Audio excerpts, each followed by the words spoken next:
Well, I was in a gym one day doing curls though, and this young kid come over, he goes, do you know you get bigger arms if you do it this way? And he had arms like that. And I'm like, okay, is that what you do? He goes, yeah. I said, well, I'm not going to do it, am I? I said, that'd be like me telling Tom Platz how to train legs.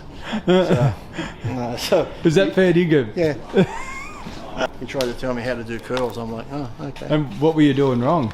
I don't know. I think he's saying more about, like, some people drag it up their body more, like a drag curl. Yeah. Rather than curl it here if you get more.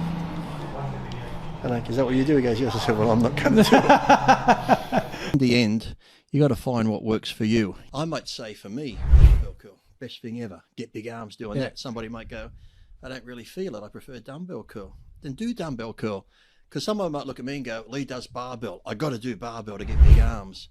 But yet if you're doing it and you don't feel it, don't do it. Do what you feel. Triceps, good range of motion here. Again, he's focusing more on the squeeze and less on the stretch. I don't love that. I also hate the rope because it incentivizes you focusing on the squeeze and not on the stretch. Just my 2 cents there. Ooh, some incline curl action. Nice. This is done very well. I would love to see that bench go really, really far back, even down to a 30-degree angle. This is good technique. I would love to see Lee go up. Well, I'll put this another way. For those of you at home who want some insight on this, come up much higher so you get a notable tricep stretch that's painful. Hold it for a second or two, then come back and pulse down. Oh, full range of motion dips. So good to see. God, he's f***ing jacked. So, he could get deeper. All right. So, 2 things. 1, Lee's arms are absurd. 2, this is not the best choice of exercise for the gym. It completely obviates presenting a lot of tension in a real stretched position for the muscle. The impetus here is the peak contraction, and while it's a cool look because it looks like you're doing a most muscular, you're not really practicing for bodybuilding in the gym. You're just trying to train with your muscles. So if you took those cables and instead he got them down to his sides and stepped forward with them, then it would be a huge stretch from behind, and that would be way better. Imagine looking like this and somebody telling you you're lifting weights wrong. Imagine looking like Lee Priest and somebody telling you you're not lifting weights the right way. All right, so a few weeks ago, I made a video talking about critics of the bodybuilding community or the bodybuilding fitness world or whatever on YouTube. And unfortunately, my main point, I made several points in that video, but they were all lost in the tide of talking about Ronnie Coleman. I made a comment, or I talked about Ronnie Coleman. Okay, in that clip, the first clip I made, or video I made, it was an opening clip of Mike Israetel critiquing Ronnie Coleman's technique or his form.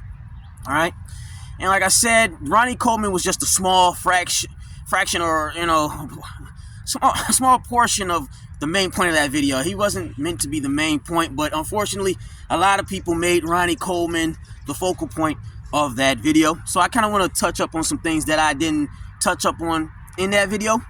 Number 1, I realized I didn't explain why Ronnie Coleman's technique or form wasn't wrong or bad, right? You don't get jacked like Ronnie Coleman lifting weights wrong or incorrectly or insufficiently. It was very effective. You don't get that jacked lifting weights wrong. All right.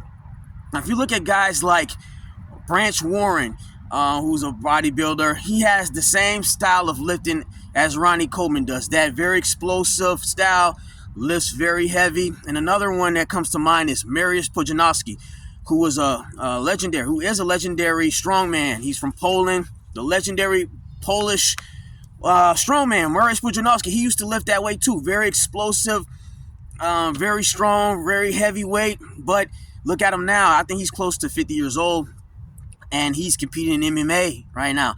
He's in great shape. He's not all busted up and broken up like Ronnie Coleman. So there are plenty of guys that have that style of lifting, that sort of technique, if you will, that are doing just fine. They're not in wheelchairs or anything like that. I think Ronnie Coleman's biggest problem was the fact that he did not put much emphasis on recovery. When you're going to have that explosive, heavy lifting, powerlifting type of style, you need to make sure you're recovering. And I don't think he was doing that, And he was constantly working through injuries and not listening to his body. Recently, I guess, I don't know how recent, but Jay Cutler and Larry Wheels, they did a little collab, and they were talking about styles of training. And Larry Wheels, he's very strong himself, but he even said it. He has to be mindful of recovery and not going so hard and lifting through injuries and stuff, but he's super strong and things like that. And I like that video, that collab that they did, because Jay Cutler, who is considered to be one of the greatest bodybuilders to ever live, he said it. He said, at the end of the day, there is no formula. Everyone believes there's this secret formula to bodybuilding. Saying, okay, and I love learning the different styles of the new generation of what people do, because we didn't have the internet to show us anything. It was all magazines or learning from like people we went around. And I was a fan of Ronnie and Kevin and Sean and Paul Dillette and all these guys. Like, I used to look at their magazine features. So I had to kind of learn what worked best for me and just adapt that way. You know what's crazy about bodybuilding? Everyone thinks there's the perfect formula. Yes, what's the secret? But we have this, it's trial and error with everyone. At the end of the day, you got to just do whatever works for you. He referenced how he was fans of guys like Ronnie. He used to train with guys like Ronnie, and he would look at the magazines and saw features of guys like Sean Ray, and Sean Ray's another one. And now Sean Ray, his philosophy of lifting is a lot different, was a lot different. He emphasized more less weight, high reps. You know, he wasn't big into the whole lifting heavy thing. But again, one of I think the biggest issue I have with guys like Mike Israetel, and I listed Greg Doucette, Nicholas Trigili, a lot of these guys, they are far from what most people would consider to be one of the greats out there. Yet they're saying the total opposite of what the greats have said and are saying. See, I love seeing people's styles of how they train. And whatever you notice, like, I do a lot of collabs with guys, and I always ask them, you know, I'm sure you want to pick my brain, but I always say, hey, you know what? You've adapted to a certain style, stay with that. Like I told you, I try to do 12 reps. I don't count reps, I'll be honest. But I do try to, it's always, if I didn't count, I always seem to fall in that 12 range. Sometimes I do a little more, a little less, but ideally that's what I kind of feel like I've learned that's what works best for my physique, right? So I never try to change anyone's style. So if you come to me and say, you know what, Jay, I do 3 total sets where I did 20 sets of body part. The Sam Sula came and trained with me, bro, and I was shocked that, we just got warmed up and he was done. And that's what he does. 30-minute workout? Well, it was he went right into heavy movements. Huh. I'm a pyramid up kind of guy, just like you did. We went 2, 3, 3.5. Yeah. He went right to, we did incline hammer. He did one set of 2 plates, and then he went right to 4 plates aside. It's not what I did, right. Especially not at my age now. So I'm kind of watching what you do, saying, okay, and I love learning the different styles of the new generation of what people do. Now, recently I saw a clip of Arnold Schwarzenegger. He was working out with that Sam Sulek. I think that's what the kid's name is. And Sam Sulek, he commented on how people talk about how he lifts too heavy and things like that, and he referenced another guy that lifts heavy as well and looks amazing and is doing just fine, and he's not all broken up and handicapped. And Arnold, one of the greats, who's going to argue with Arnold, right?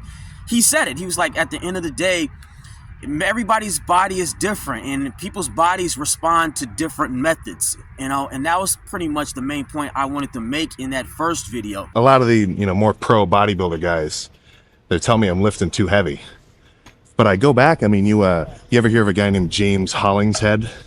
He's a British bodybuilder. Right. He's benching 200-pound dumbbells like nothing, and he's huge. Right. So it's like, are you going to tell him to go lighter? Yeah. So where's the sweet spot? Obviously, we don't need to bench 500 pounds. Well, there is no sweet spot. Because everyone trains differently. Yeah, right. And everyone's body requires a different method. Yeah. And then over time, it's going to change too. Yeah, but I mean, the body, it doesn't matter. As long as you go all out and give it as much kind of resistance. The resistance can come from the reps, or it can come from the weight. Yeah. It doesn't matter. Oh, exactly. I mean, there was Serge Nubret in my days who was doing 20 sets of 20 reps bench press. That's all he did for chest. Yeah, that was it. Extraordinary chest. Yeah. And then Sergio Oliva would do 5 sets bench press, 5 sets flyers, 5 sets incline, 5 sets this, 5 sets that. And he had an extraordinary chest. Who's right and who's wrong, right? Yeah, exactly. It's all bogus. You gotta figure out for yourself what's best. Oh, yeah. There's many ways to get buff or in shape, and everybody's body type is different. You know, Sean Ray's always said bodybuilding is an art form. And that's what I referenced in the first video I made. A lot of guys, you guys get too scientific with it. And that's something Lee Priest said. You know, I'm going to keep just throwing out the names of these guys that have done it and have put themselves in that category as some of the greatest of all times. They say it, man. Don't be so scientific with it. It's an art, you know. Art is more so intuitive. And a lot of people in that video too, they were talking about how I was, I guess, kind of rude or whatnot. There's some, Mike, he was being nice though, man. Why were you so rude to Mike, man?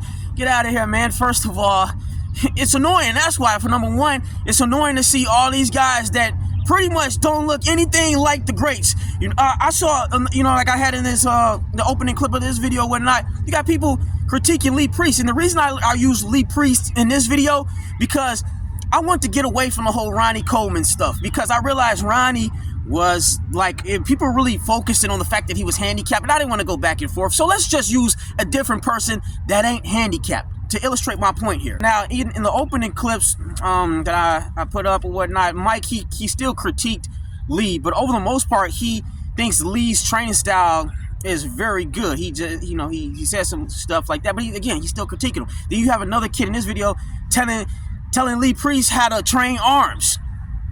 You know what I'm saying? Like, come on, dude. Now, why would Lee Priest? Now, I got to use Lee Priest because he's not handicapped, so you can't say, well, Lee Priest is training wrong. He's in a wheelchair, so you got to listen to he's not in a wheelchair. So you can't use the Lee Priest is handicapped argument. You can't, So I want to stray away from using the Ronnie and just use somebody that is totally functional. Yet these guys are still critiquing him. That's my point. Now, to be fair, Mike Israel isn't a bad guy. Over the most part, he is a nice guy, I guess you could say. And I understand how constructive criticism works. You say, you say something good, and then you throw in this critique. And that's what people are saying Mike Israel was doing. But the thing is, I understand how constructive criticism works, but the criticism still has to be valid.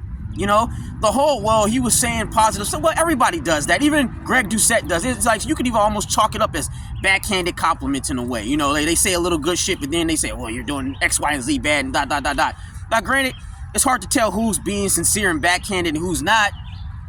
But, I know how constructive criticism works, So if you want to give constructive criticism, fine, but the criticism still has to be accurate, I just don't believe Mike Israel's criticism of Ronnie Coleman was accurate. Now, if you want to say Ronnie was probably lifting too heavy, even through injuries, then I feel like that's a valid critique you can make.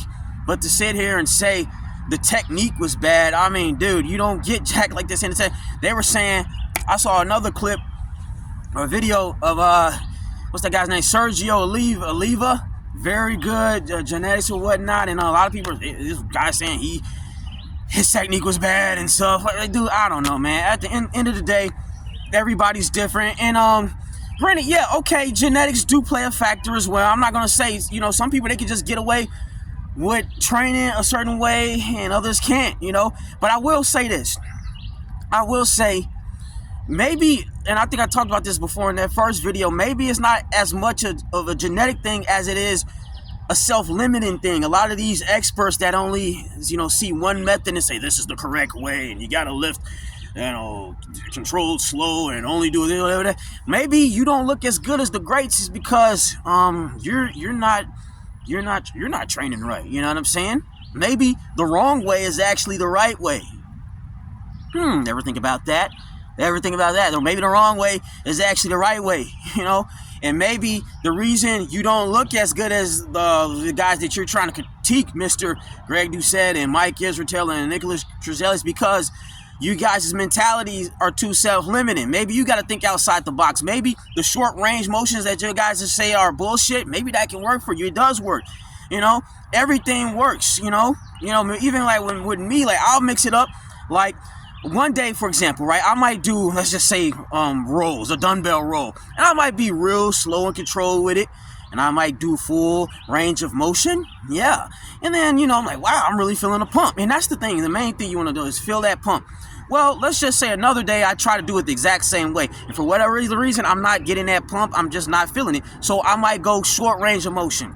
You know, I might up the weight. I might lower the weight. You know, so you mix it. All of it works. Just depends on. You want to be careful no matter how you lift or how you train. At the end of the day, you still want to be careful because you can hurt yourself even if you're not lifting heavy and explosive like that. You got guys who are walking around with bicep tears and they don't even lift heavy. They injure themselves. You got gymnasts who barely lift weights. Gymnasts be tearing their biceps and shit all the time. You know, so when you're training high intensity, just in general, you run the risk of potentially hurting yourself, you know. But yeah, don't get too mathematical with it. And like it's maybe as far as like nutrition, then yeah, you can get kind of mathematical. You can count the calories and whatnot, you know. And even then, some people, they look just fine and they perform just fine without doing all the counting calories and stuff. So, but yeah, as far as nutrition, it maybe get a little mathematical. But in terms of just the working out in general, don't be so scientific with it. And that's the thing, like, you know, Mike's very scientific based. He's like, you know, he looks at it different to I do, because I'm just very basic. He takes a bit more scientific approach. But to me, I'm like, he has different training styles, like Dorian had different, Mike Mentzer did. To me, it's like, in the end, you got to find what works for you. Sean Ray said it, let the mirror be your guide. That was it. He didn't get too complicated and philosophical. And I would say this too. If anything, the good way, the best way to be able to tell if you're doing something right is whether or not you can feel the pump. And Arnold Schwarzenegger said that a long time ago. The pump, chase the pump. That's the main thing. If you can feel that pump, you're on the right track. That it pretty much comes down to that, the pump. You know, and just keep it simple. You know, so that's all I want to say, man. Like, I don't know. So, you know, to just recap what I was talking about earlier, Ronnie Coleman's style, I just don't see it. You know, I don't think his technique was wrong. I just think he was lifting. I think he just needs to know when to stop it with the heavy lifting, especially heavy lifting through injuries and stuff. Because, you know, a lot of times, because when people get older, they do tend to stop lifting so heavy because it is a factor. But, you know, like I said, you got guys like Branch Warren. You got some people in his age range that still lift like that, but they know how to do it. They know how to listen to their bodies. With every style comes a certain protocol you must take to make sure you're okay as far as your health is concerned and stuff like that. So yeah, Michael Gizzartello, he's over the most part a nice guy, but I just think I don't agree with his critique of Ronnie Coleman's technique. Nicholas Trigilli is a douchebag, and a lot of those other guys, Greg Doucette, and, you know, they're overcritical. Listen, critiquing people, it has a point. You know, it can be valid sometimes. I'm not saying we shouldn't criticize anything and call anything out. Sometimes things need to be called out and criticized. But I also think there's a thing called overkill. And a lot of these guys they're doing is overkill. You know what I mean? And I get it. You know, they have platforms. You know, they built platforms off of doing this, you know, criticizing people. So I don't expect them to shut up. You know, they're making money off it.